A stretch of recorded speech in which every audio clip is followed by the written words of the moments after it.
6238-6201 and support of 6129. So together with these bills, it will reduce the exposure of lead poisoning in the children. I don't know if you guys have watched the news. I've actually been in the Providence Journal with what's going on with my landlord. And what I brought is, this is what falls off my walls every day, and this has lead. I have a 4-year-old. My 4-year-old has an IEP. I have a 12-year-old that has IEP. I was pregnant during the time of moving into the apartment. I never got a certificate. I was just told, it's okay. I never got anything else. I ended up getting pregnant, and my daughter goes to Dr. Daycare. She has behavioral issues. It is affecting her. I am waiting for confirmation of the lead testing, but the teachers are already seeing developmental problems with my daughter. She doesn't speak fully.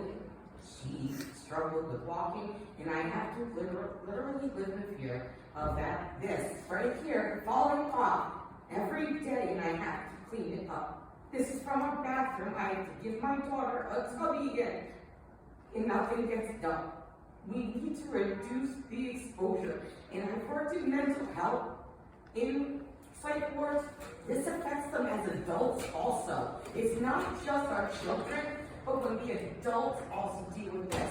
This is the stigma that causes them to have dual diagnosis that goes untreated and given other things. I also have a fellow tenant named Chris. Might have said that wrong, I'm sorry. He couldn't make it this evening, he's actually at work. He sent you guys a really great letter in support of these bills, especially like his children were poisoned. And it's confirmed. Not only is there going to be an economic struggle for them, financial, and again, I have been a very big public speaker of mental health during our housing crisis. Do you know what that does for a family? That can make or break a family. I'm going through that myself. Now, when it comes to the public defenders, we really need a section, because when I went there, I was 7 days late on rent.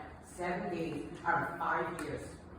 He literally put an eviction, all because I called code at West Warren, and my house has failed 4 times, repeatedly, for the same thing. Water, rats, holes. If you go online on Rhode Island, there's a whole video of my whole house.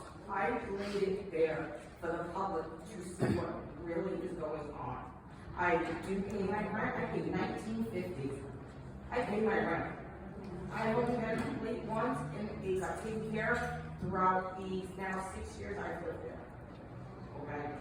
And now I have retaliation being done by my own. But we really need to get this lead situation really under control. It's affecting our children. It's scary. You have parents out there not knowing if a house is even safe. Of the registry of knowing, and it needs to be user-friendly. I've gone on your guys' websites and I am so confused and overloaded, it makes me have ADHD just looking.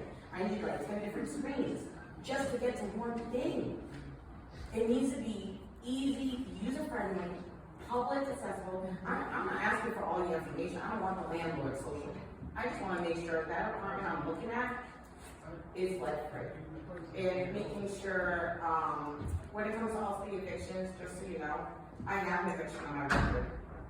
Never gonna go anywhere. And because of what's happening right now in public about everything, I have now 6 landlords tell me they will not rent to me because I make too much noise. How is that fair? As a Rhode Islander, I was born here.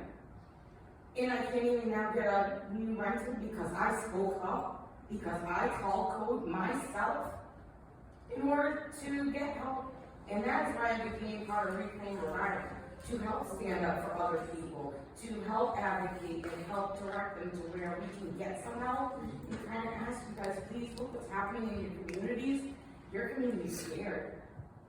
You guys can go out there and talk to them. They are actually scared of you guys because they don't feel like they're going to be listened to, they're going to be looked down on because maybe their houses aren't perfect. You go on that video, my house isn't perfect. It's lived in by 3 children in a single mom. I'm doing the best I can, and that's how a lot of families are. They really want to talk to you guys, let you guys know what's going on. they're scared. And with the lead paint, and they're not getting evicted, we really like to solve it. Thank you for your testimony and your personal story. Any questions?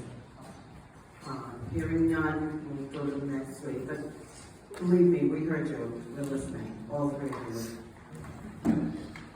Jonathan Wilmer.